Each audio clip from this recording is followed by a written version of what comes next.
Welcome to the Healing Place podcast, a space filled with inspirational stories of hope, along with practical advice for your healing journey.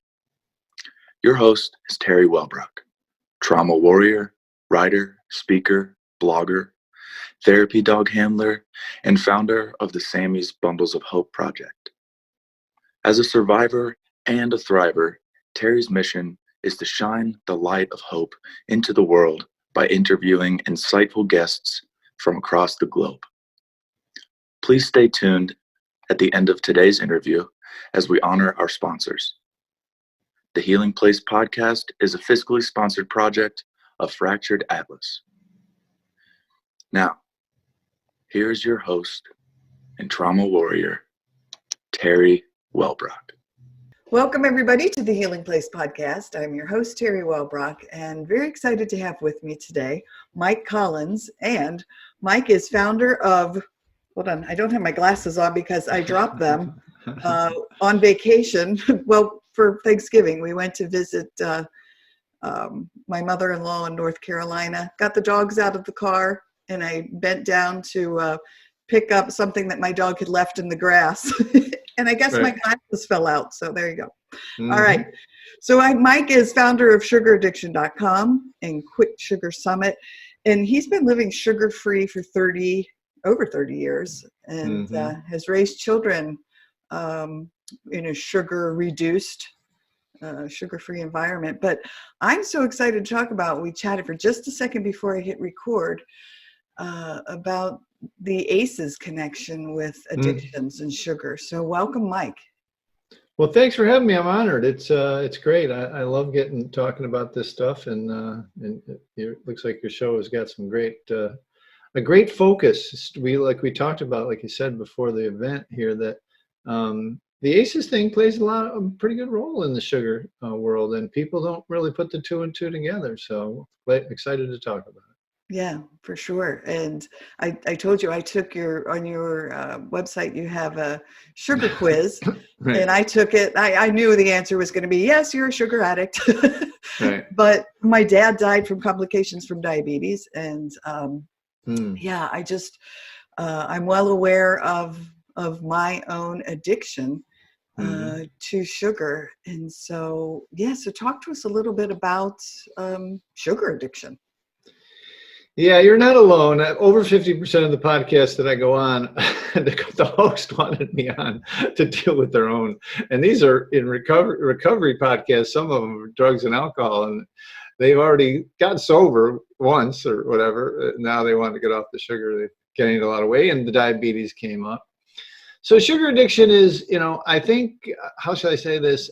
Like Rodney Dangerfield, it doesn't get any respect as a psychoactive drug, a drug of abuse. And as we said before we started, if you talk to anyone who's lost a couple 100 pounds and reversed diabetes and put it into remission, they went through the same recovery, if you will, as someone who was using drugs and alcohol abusively.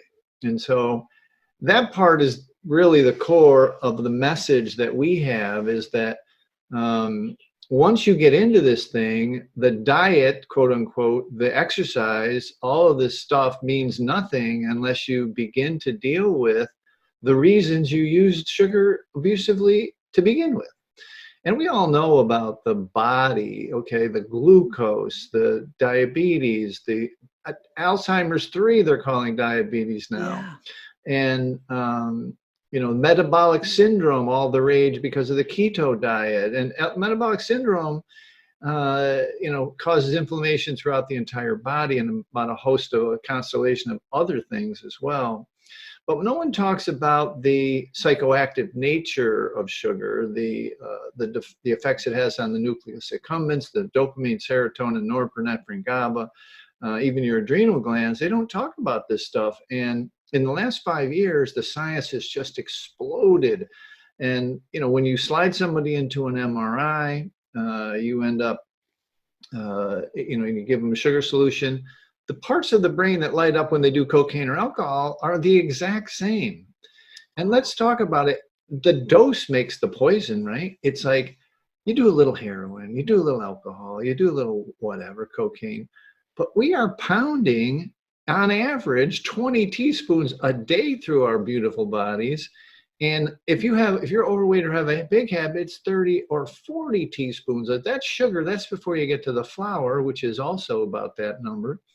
So 40 teaspoons of a white powder has to be processed through your body every day, right? It's crazy. Yeah. And when you look at the science and you understand, and moreover, you listen to the stories of people who have recovered from sugar addiction or food addiction, or whatever you want to call it, and lost a lot of weight, and like I said, put diabetes into remission, those folks go through the same process. And that process involves dealing with the emotions that you stuffed or pushed down, and that as your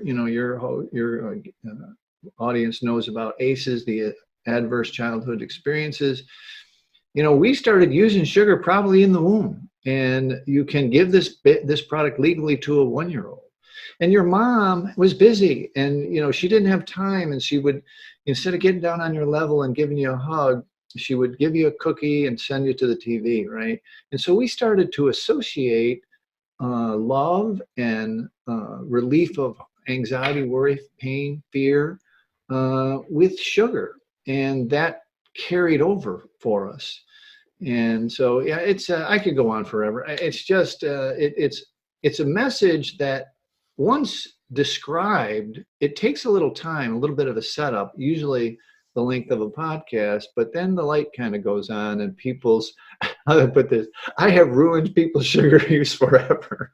At least their awareness, they have to Right. at least think about it now. They can't just with abandon eat their cookies, so. Yeah. And I feel bad about that, and I never wanted that to happen, but childhood obesity really hit me in the heart, and I couldn't watch it anymore, because kids are mean, man. You can't be an overweight 5-year-old, 6-year-old and carry through. It hurt, that ruins your childhood, Yeah. So, Yeah. Well, and sugar is in everything. I've started to be more conscious over the past 3 years or so of my sugar intake, because my dad died from complications from diabetes, and my grandmother had diabetes. And so I just said, I really need to watch this with myself. And so I started looking at labels, and sometimes it'll be listed as cane, or sometimes it'll just say sugar, or sometimes it'll Right. say maple or whatever, but it is in so much. And so I really take a shift myself towards more whole eating, more vegetables and fruits and lean meats and fishes and so forth. But is that the type of work that you do, is helping people understand healthier food choices? Yeah, I mean, the food choices are always a part of it. Any good diet, any diet worth the paper it's printed on, always says reduce or quit the white stuff, right? What they don't tell you is what's going to happen to you when you do. They don't tell you that you're going to feel like you're losing your mind, that you're a little loopy. You're just going to get emotional. You're going to get starving. You're going to be depressed. You're going to have headaches. You're going to have real physical withdrawals. And, people can get through that, especially athletes can get through it because they can substitute the athletics, right? But for the average person who never was an athlete and was always had a sugar habit, these symptoms start right away, because now what used to be in the old days and, pre-agricultural, in order, our system of regulating our emotions dealt with some sort of physical exercise, right? Some sort of walking, running, getting a hug. There's a lot of different things, but most people think now that sugar is innocuous, that it's really not that powerful. So when you quit, you should just be able to get the food plan and get the exercise plan, and it all magically happens. Well, we all know that that's just not the case. Matter of fact, some of the scientific lore, some of the most famous scientific studies, and there's bunches of them, that say that the average person who loses weight, and again, by cutting back on the white stuff, gains it all back in the first year and then some. And so people can white knuckle it, and they can just grit through it and run through it and, you know, stick to that diet. But then when the emotional upset comes, hell, when just an average everyday stressful day comes, you go back to your go-to emotional management system, which is, since a child, when your mother gave you that cookie and sent you to the TV, that same thing happens again, and you use sugar to relieve that anxiety. I really believe it's the perfect drug. As an anxiety reliever, as a a calmer, all is right with the world. Problem is, when we get to be our age, that's like cocaine addiction. It only lasts about 10 or 15 minutes, and then you got to go get another one. You have to have more to keep it at bay. And we're only just fighting off withdrawals at our age. We're just at the point where we don't have time to be a little depressed. We don't have time to be a little down, to have headaches. We got kids, we got jobs, we got a life, we got meetings. We can't do it. And unless you are consciously focused on this happening and have a tribe of people who have been before you, because let's face it, this is not something that is accepted. You quit drinking, congratulations. You quit smoking, all right. You quit sugar, and they're like, are you crazy? Moderation and everything, you know? So I don't know. It's, like I said, it takes about a podcast to get it set up, but once people it kind of clicks for them. Yeah. Well, Yeah. again, I'm just mesmerized by it because I know, well, especially during this pandemic, I know myself, I gained 29 pounds because, Wow. and I realized, I took a step back when I saw a picture of myself and I said, who is that? And so that's when I took a step back and said, this is related to me emotional eating, not being connected with my people. I'm a very social person. I'm missing sitting around the fire pit with my friends. I'm missing going out to dinner and going to play Singo with my girlfriends. And I'm missing that because of this pandemic and not being able to connect. And so Right. I was diving into the chips and the cookies and the pumpkin pie. And You're not alone. yeah. And so I took that step back and said, all right, but I realized because of my own journey that I had been being triggered on an emotional level in what was happening. So I was able to make some healthy shifts and start walking 45 minutes every day and moving more and healthier choices. But a lot of people don't understand that connection with trauma. Right. Yeah. Yeah. It's, and people think that it was just toilet paper, but their baking supplies, the sugar and the flour in the first weeks of the pandemic were also sold out, and they couldn't get stock for about a month. They had trouble stocking them, and they had rationing, and that was very common. And we hear that the flood that has been into our groups in the last 5 or 6 months has been insane, because the exact story you just told is what we hear day in and day out. That's exactly what happened to everyone. And here's why. This thing threw our lives upside down. I mean, it was like, and our normal, so there was financial difficulties or thoughts and pressures. There was, getting kids to school on Zoom, or, just this, having to work from home if you had that luck and that blessing, not having a job, wondering if you ever have a job again, if you're in a public facing job. And so, people fell back to, and to be honest, let's talk, the drug and alcohol pandemic worsened. And the alcohol sales, I think, doubled and tripled in some different cases. So it just, that connection that we have that makes us different than diets and detoxes of all sorts is that we go to the root of the issue. And the root of the issue is the use of these substances for, meaning flour and sugar, for, pushing away bad feelings or good feelings. And just like alcohol, accentuating good. So if you're having a party, you want, you're a little bit high. We've all seen it with the kids, and we somehow don't think that we do this. They don't think, when when the cake and ice cream comes out and the kids are bouncing off the walls and so happy, and they're literally almost painless supermen, they're running crazy. Right. And we don't think that we do this. Sure, we do it on a subdued level. We can't ever act that way, but our feelings are elevated because we're blasting our dopamine, serotonin with this substance. We're manually manipulating our substances, our brain chemicals with these substances. So, yeah, I mean, it's complex, but it's not that complex, right? It's not that when you start to tie all these threads together, then all of a sudden you start to see that, hell, this crazy guy that hasn't had sugar in 30 years and raised sugar-free kids might have something, because it's from their own experience, right? And then when I can begin to guide somebody through a detox, and I can almost tell day by day what's going to happen to them, right? And I always say, look, if you quit flour, sugar, and caffeine in the same day, by the third, fourth, or fifth day, you will be incapacitated. You will not be able to function normally as a parent or an employer, an employee.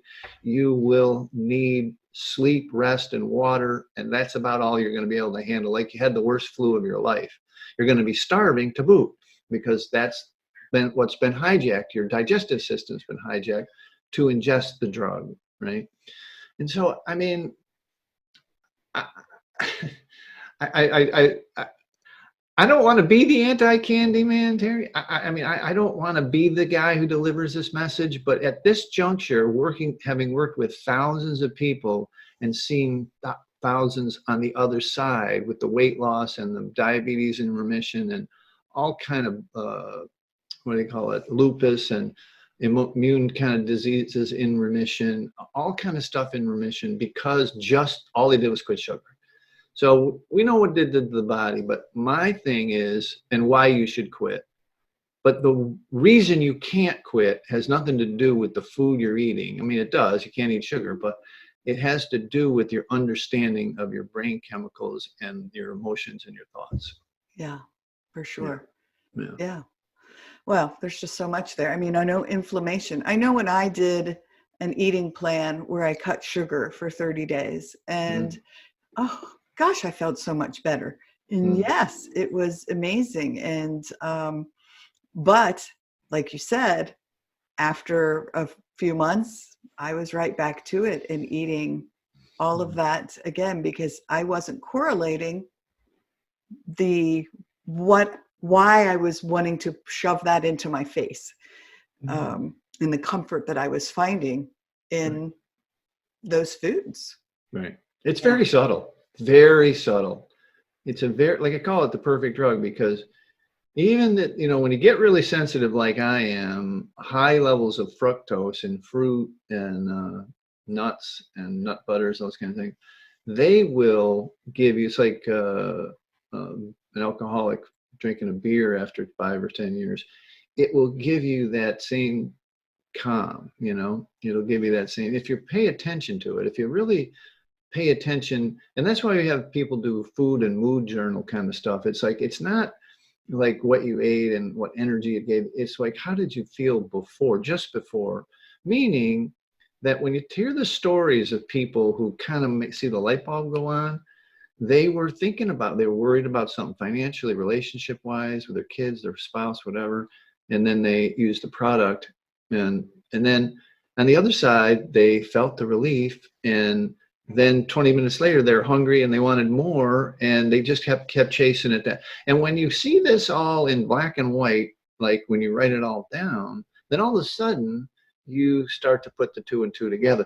But right now, because it's a ubiquitous product and almost free and so enculturated, I love the history. I just love the history, because I can't show people how to get out unless I show them how we got in as a society and as an individual.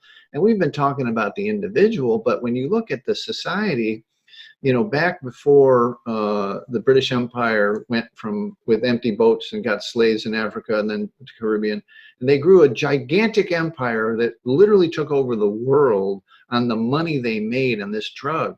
And if you look into the history, you'll see that doctors that lived for 60 or 70 years and watched the evolution in the 16th, 17th, and early 1800s where people went from 5 pounds to 100 pounds of sugar because the price went so far down, you start to see their alarm about the caffeine and the sugar, that people were becoming different people. So it's all written down in history, right? But we are so far removed now, a couple hundred years from that, and we are so soaked in a product that is damn near free. You can access this drug. You don't have to rob a bank. You don't have to do anything to get your ingestation. Then all of a sudden now that, you start to put you start to put the pieces to the puzzle together and see how we could have possibly got to this place where the obesity rate is so high. And forget about high fructose corn syrup coming into the diet in the 80s. I mean, this stuff is like high test. This is if sugar is cocaine, then this stuff is crack, high fructose corn syrup, because again, it's the fructose that's the issue on the brain reward system that is the reason you're using it. It's not, we're going to get the insulin spikes. Yeah, we're going to get diabetes. But why you can't stop has nothing to do with that physical decimation. It has to do with what's going on in your nucleus accumbens. So, yeah, it's a, Wow. it's a, I mean, again, to me, it sounds like perfectly normal, but I know it's shocking when someone first hears this stuff. They're like, wait a minute, like you're like, I know, I'm just like, wait a minute. Oh, I get it. And I get people like that have an ACEs background. They're like, because a lot of people with ACEs have weight issues, right? yeah.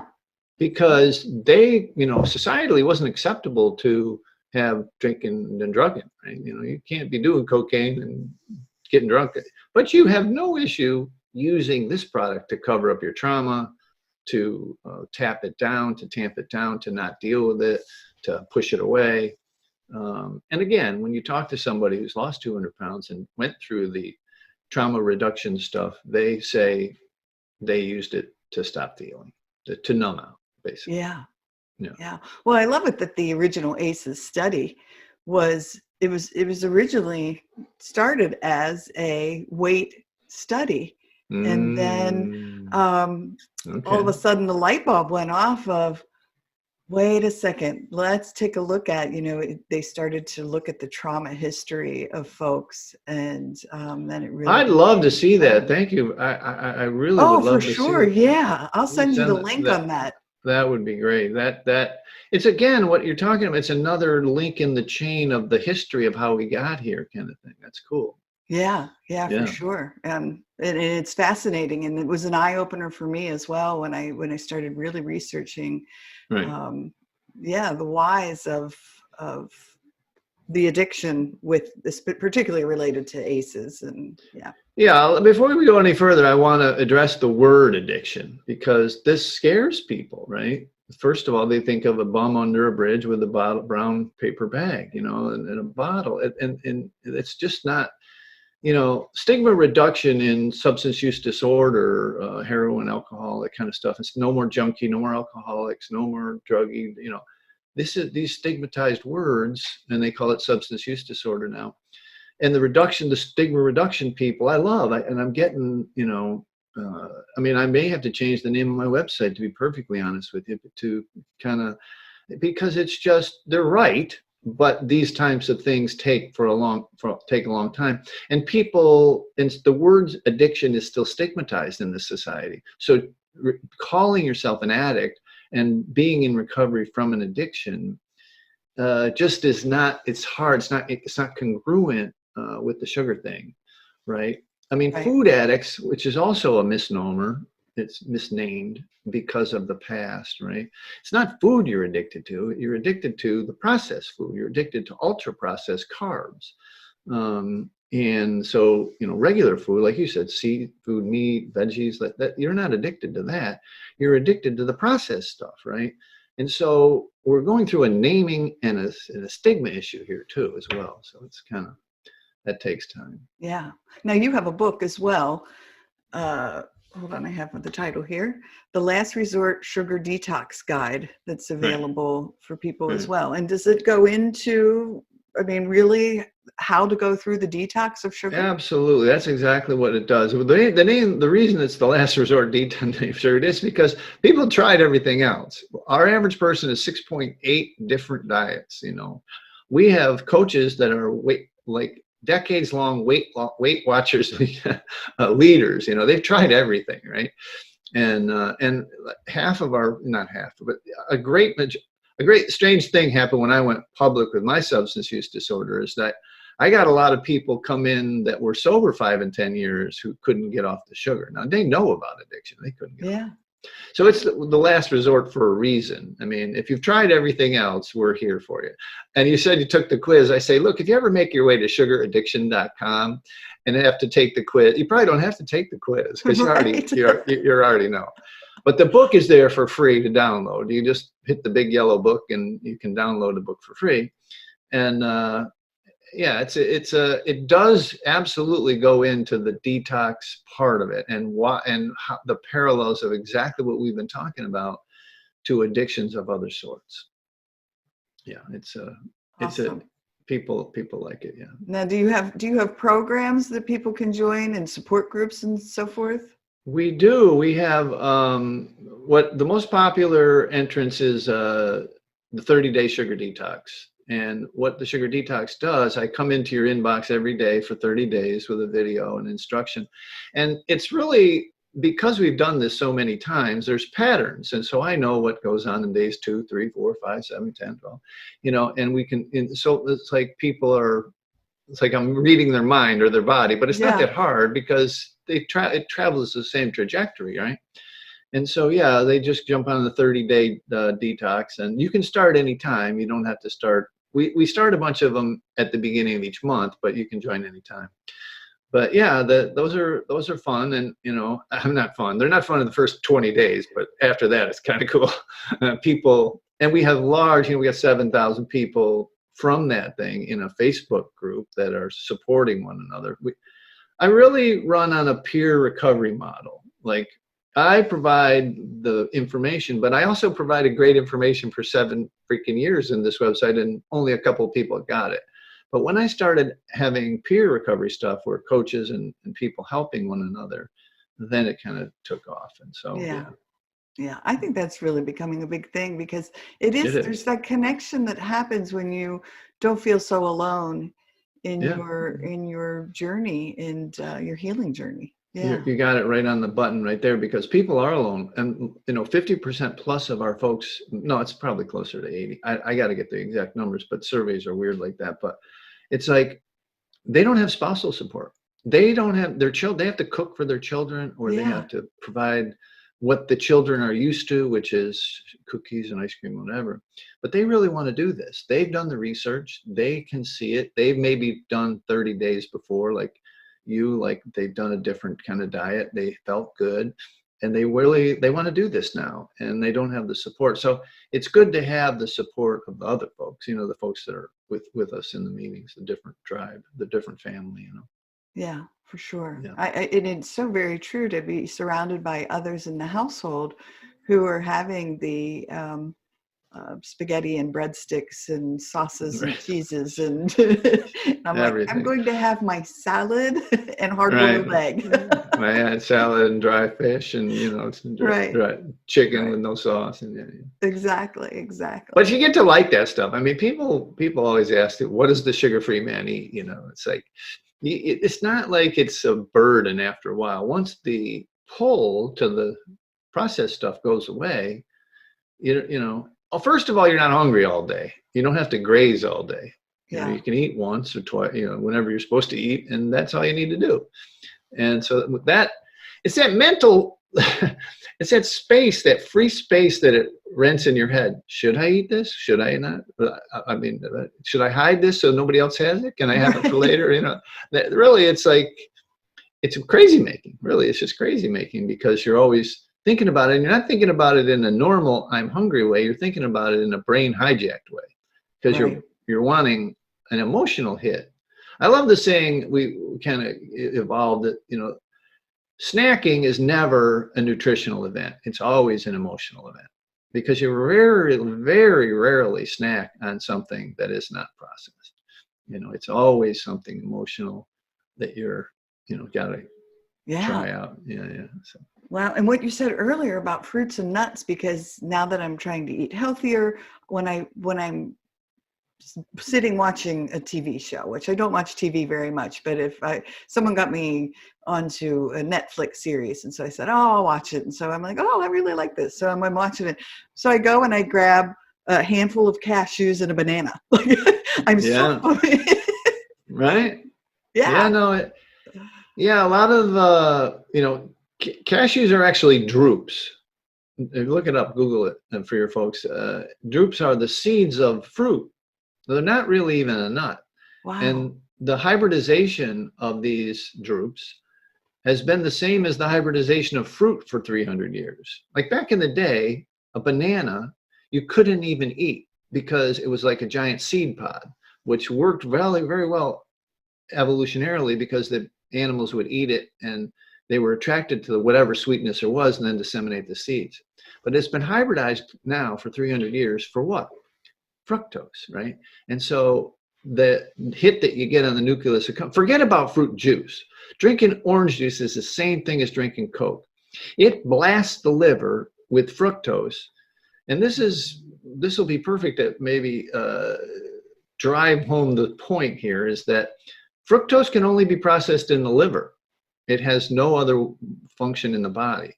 And we don't know. And it's not poisonous. Nothing in nature is poisonous that has it in it. So we're attracted to it.